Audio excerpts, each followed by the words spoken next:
Hello, আসসালামু আলাইকুম। আজকে দেখো ভিন্ন ধরনের চিকেন।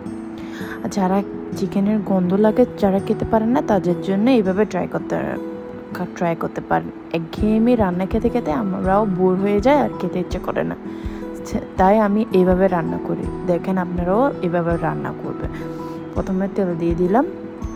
তো তেল দেওয়ার পরে আমি একটু মাংসগুলো একটা একটা করে সবগুলো একসাথে দিয়ে দিব। আমি একটু ভেজে নিব, লাল কালার করে নিব। আমি একটু ভেজে ব্রাউন কালার করে নিব। একঘেয়েমি রান্না খেয়ে খেয়ে আমাদের আর ভালো লাগে না, তাই আমি এইভাবে ট্রাই করেছি। আর যাদের মুরগির গন্ধ লাগে, তারা এইভাবে ট্রাই করতে পারেন আমার মতো, আমার প্রসেসে।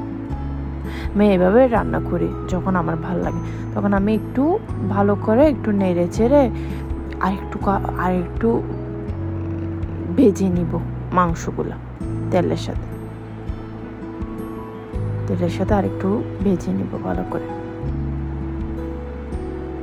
লাল লাল করে নেব ভেজে। এভাবে আপনারা ট্রাই করতে পারেন।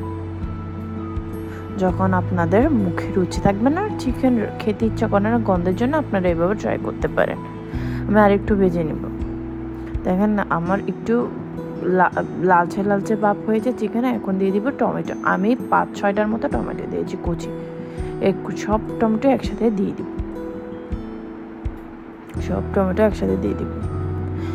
দিব। আমি 5-6টার মতো নিয়েছি টমেটো। এখন দিয়ে দিব আদা রসুন পেস্ট। আমি পরিমাণ মতো 2 টেবিল চামচ দিয়েছি। এখন দিয়ে দিব 2টো পেঁয়াজ কুচি দিয়েছি। আমি এখন এগুলো ভালো করে এখন নেড়ে চেড়ে একটু কষিয়ে নিব। আপনারাও এভাবে ট্রাই করতে পারেন। মূলত অনেকেই খেতে পারে না ফার্মের মুরগি গন্ধ বলে। আমি এভাবে ভেজে নিলে একটু গন্ধটা একটু কম আসে। এমন না যে গন্ধ আসবে না, আসবে।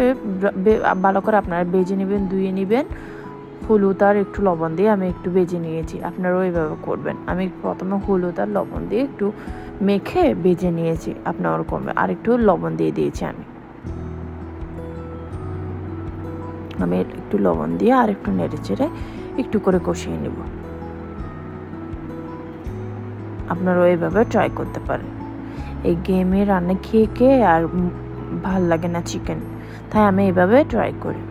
ঢাকনা দিয়ে কিছুক্ষণ রেখে দেব। তারপর আমি এখন আস্তে আস্তে মশলা মিক্স দিব। এখন দিয়ে দিলাম চিকন জিরা 1 টেবিল চামচের চেয়ে একটু কম।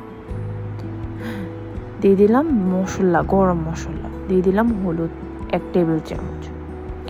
দিয়ে দিলাম ধনে গুঁড়া 1 টেবিল চামচ। এখন আমি ভালো করে নেড়ে দিই। মাংসের সাথে মশলাগুলো একটু নেড়ে চেড়ে দিব, যাতে মাংসের গায়ে মশলাগুলো ঢুকে যায়। আর একটু নেড়ে চেড়ে দিচ্ছি। আপনারাও এইভাবে ট্রাই করতে পারেন। চিকেনটা এইভাবে রান্না করে জাস্ট একটু ভালো আসে। আমি এখন ঢাকনা দিয়ে কিছুক্ষণ কষিয়ে নিয়ে এখন দিয়ে দিচ্ছি 2টা বোম্বাই মরিচ। আমি 2টা বোম্বাই মরিচ দিয়েছি। আর এগুলো তেমন ঝাল নেই, আমি কাঁচি দিয়ে কেটে দিচ্ছি। 2টা দিয়েছি। আমি 2টা বোম্বাই মরিচ দিয়েছি। আপনারা যে কোনো মরিচ দিতে পারেন, বাটা মরিচ দিতে পারেন, শুকনো মরিচ দিতে পারেন। আমার যেটা ভালো লেগেছে, একটু আমার বোম্বাই মরিচের ঘ্রাণটা আমার একটু ভালো লাগে, তাই আমি বোম্বাই মরিচ দিয়েছি। 2টা দিয়েছি। আমি আর একটু নেড়ে ছেড়ে আর একটু কষিয়ে নিব, যাতে জালটা একটু বের হয় বোম্বাই মরিচের থেকে।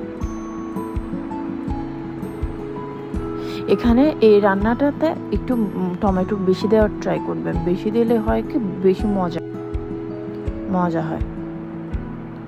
আমি আর একটু ভালো করে নেড়ে ছেড়ে আর একটু কষিয়ে নিব, ঢাকনাটা দিয়ে দিব।